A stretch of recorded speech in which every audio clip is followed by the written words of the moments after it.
Sensor போர்டுக்கும் இந்த பட திரையிட கூடாதோ என்னமோ எங்களுக்கு கடுகளும் அதில் கிடையாது. ஆட்டைக்களம் தேடி அரசியலுக்கு வரல. கூட்டணி வர வேண்டும் என்று நினைக்கிறோம். முடிவு அவங்களுடைய கையில். நம்மளுடைய தமிழக வெற்றி கழகத்தின் கொடி பட்டொளி வீசி பறக்கும். பங்கீடு கொடுத்து இதுவரைக்கும் எதுவும் பேசவில்லை. 60 சீட்டு நீங்க கேட்குற மாதிரி தகவல் சொல்றாங்க. அது கேட்குற மாதிரி சொல்லியிருப்பாங்க. ஆனால் இதுவரைக்கும் கேட்கல.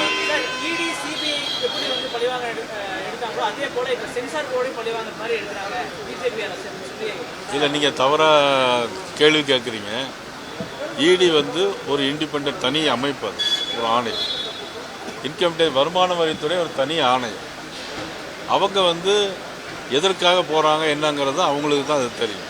இதில் வந்து பாரதிய ஜனதா கட்சி மத்திய அரசாங்கத்துக்கு எந்த விதமான தொடர்பும் கிடையாது. ஜனநாயகம் படம் வந்து 20 பொங்கலுக்கு வந்து ஜனநாயகம் திரைப்படம் இல்லை அப்படின்றது வந்து அந்த ரசிகர்கள்ட்ட வந்து ஒரு கொந்தளிப்பை கொடுத்திருந்தோம். அந்த கொந்தளிப்பு பாஜகவை நோக்கி திரும்பாதான். இல்லை, அதாவது இதுக்கும் பாரதிய ஜனதா கட்சிக்கும் உறுதியாக சொல்கிறேன், இந்த சென்சார் போர்டுக்கும் இந்த படம் திரையிட கூடாதோ என்னமோ எங்களுக்கு கடுகளும் அதில் கிடையாது. அதில் உள்ள சென்சார் போர்டு அமைப்புகள் அவங்க வந்து சில விதிமுறைகளை சொல்லியிருக்காங்க. இராணுவத்தினுடைய நம்மளுடைய இராணுவத்தையே மாறி இதெல்லாம் இருக்கக்கூடாது அப்படிங்கிறது சில அமைப்புகள் படத்தில் வந்து சில விஷயங்களை தான், சில காட்சிகளை காட்டலாம், சில காட்சிகளை காட்டக்கூடாது அப்படிங்கிறதெல்லாம் இருக்குது. அது என்னங்கிறத படத்தை முழுசாக பார்த்தா தான் தெரியும். படத்தை முழுசாக பார்த்தவங்க சென்சார் போர்டில் உள்ளவங்க, அவங்க அதனுடைய அடிப்படையில் சில கருத்துக்களை சொல்லியிருக்காங்க. அது சரியாக தவறாங்கிற விவாதத்துக்குள்ளே நாங்கள் போகலை. பாரதிய ஜனதா கட்சிக்கும் அதுக்கும் எந்த விதமான தொடர்பும் கிடையாது.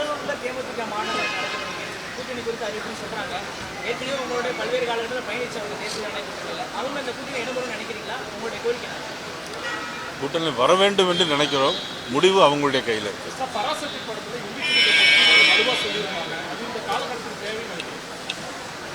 நான் படம் பார்க்கல, நீங்களும் படம் பார்க்கல.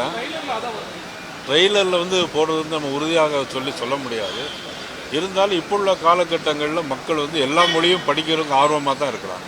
இப்போ கோவையில் வந்து முன்னாள் மாநில தலைவர் அண்ணாமலை திரும்ப வானச்சிங்கெல்லாம் போட்டிட்டு தான் பேசுகிறாங்க. அதுக்கான வாய்ப்பு இருக்கா? நிச்சயமாக அது எங்களுடைய அகில இந்திய தலைமை முடிவு செய்யும். இப்போ நான் உட்பட, முருகானந்த் உட்பட, ரமேஷ் உட்பட நாங்கள் வந்து எங்களுடைய விருப்பங்களை தெரிவிப்போம். அதில் போட்டியிட வேண்டும் என்பது நினைப்பது அகில இந்திய தலைமை அதனுடைய முடிவை செய்யும்.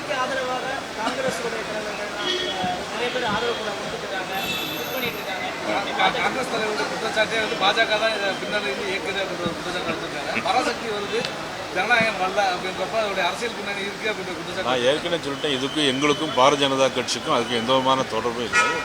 காங்கிரஸ் கட்சியான விஜய் பக்கம் போயிட்டு இருக்காங்க அப்படிங்கிறத நீங்கள் உங்களுடைய வார்த்தையிலேருந்து எங்களுக்கு தெரியுது. கொங்கு மண்டலத்தில் பாஜக அதிகமான இடங்களை போட்டியிட வாய்ப்பு இருக்கு. ஏற்கனவே நாங்கள் எந்தெந்த இடத்தில் போட்டியிட்டோம் என்பது கருத்து இருக்கிறது. இனிமேல் அவங்களுடைய மதிப்புக்குரிய அண்ணா திராவிட முன்னேற்ற கழக பொதுச் செயலாளர் இபிஎஸ் அவருடைய கலந்து பேசி எதாக இருந்தாலும் சுமூகமான முடிவு எட்டப்படும்.